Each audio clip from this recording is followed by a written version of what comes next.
ఆహా. ఇంకొక ఆయన ఆంధ్రజ్యోతి ఆయన ఆ నుంచి ఆయనకు ఎంత బాధనో, దోచుకునేది పంచుకునేది తినుకునేది కట్ అయిపోతుంది అని చెప్పి ఆయనకి ఎంత బాధ.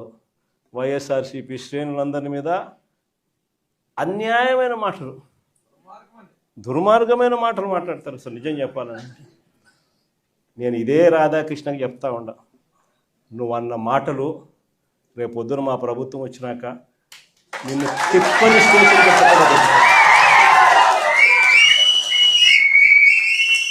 వైఎస్ఆర్సీపీ శ్రేణులను, వైఎస్ఆర్సీపీ కార్యకర్తల భార్యలంటే నీకు అంత అలుసుగా కనిపిస్తుందా రాధాకృష్ణ అని చెప్పి నేను చెప్తాను.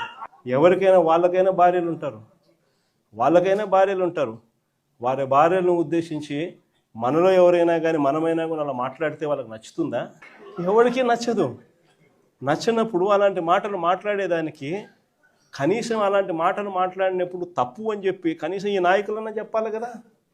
ఈ చంద్రబాబు నాయుడు చెప్పడు, ఈ లోకేష్ చెప్పడు, ఇలా దత్తపుత్రుడు చెప్పడు. ఎంత సిగ్గు లేకోకుండా ఆ రాధాకృష్ణ తప్పుడు మాట్లాడితే ఆ తప్పుడు మాటలకు సమర్థిస్తారు వీళ్ళంతా. ఈ స్థాయికి రాజకీయాలు దిగజారిపోతే రేపొద్దున ఈరోజు సోషల్ మీడియాలో ఎప్పుడెప్పుడో కమెంట్లు పెట్టినవి అన్నీ తీసుకొని వచ్చి పిల్లలందరినీ తీసుకొని వచ్చి స్టేషన్ల చుట్టూ తిప్పుతున్నారు, జైళ్ళల్లో పెడతా ఉన్నారు, కోట్ల చుట్టూ తిప్పుతూ ఉన్నారు, కొడుతున్నారు. ఇదే రేపొద్దున ఆంధ్రజ్యోతి రాధాకృష్ణ కూడా రేపొద్దున ఇదే జరుగుతుందని ఖచ్చితంగా చెప్తాము.